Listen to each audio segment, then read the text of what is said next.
The twin suns of Kepler 442b cast long shadows across the crystalline spires as Dr. Marcus Chen and his daughter Elena approached the alien metropolis. Their environmental suits hummed quietly, filtering the thin atmosphere while their boots crunched against the strange, iridescent sand that covered this part of the planet.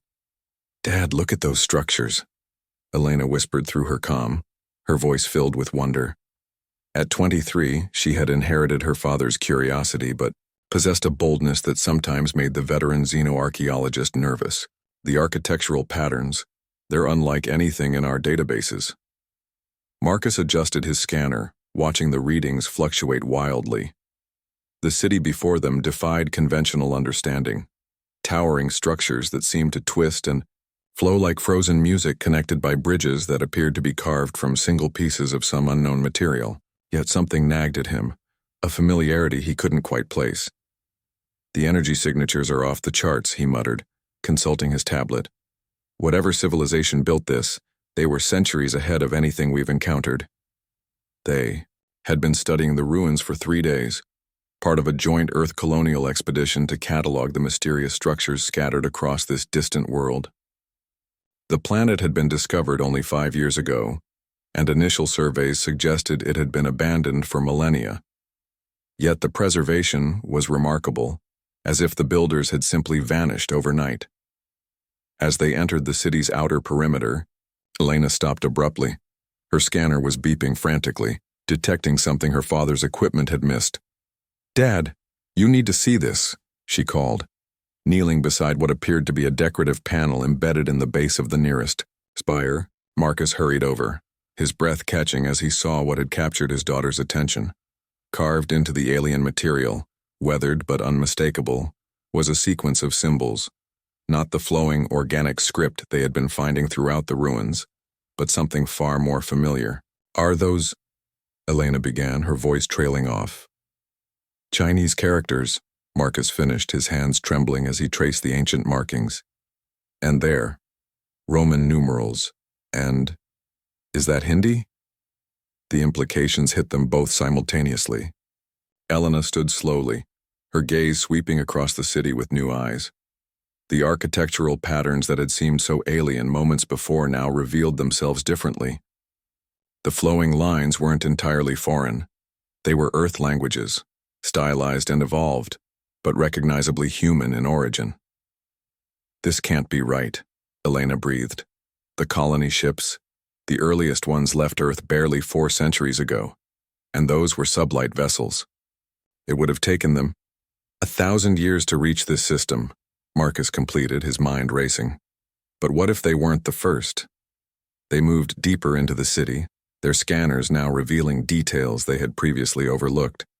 Street signs became visible when viewed from the correct angle, displaying text that was clearly evolved from Earth languages. The architecture, while advanced beyond current human capability, showed design principles that traced back to terrestrial origins. The golden ratio in the spire proportions, feng shui principles in the city layout, and engineering solutions that echoed humanity's approach to problem solving. In the city's central plaza, they discovered the truth.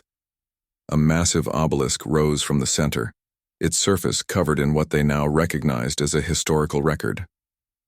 Elena's linguistics training, combined with her father's archaeological expertise, allowed them to piece together the story carved in the stone.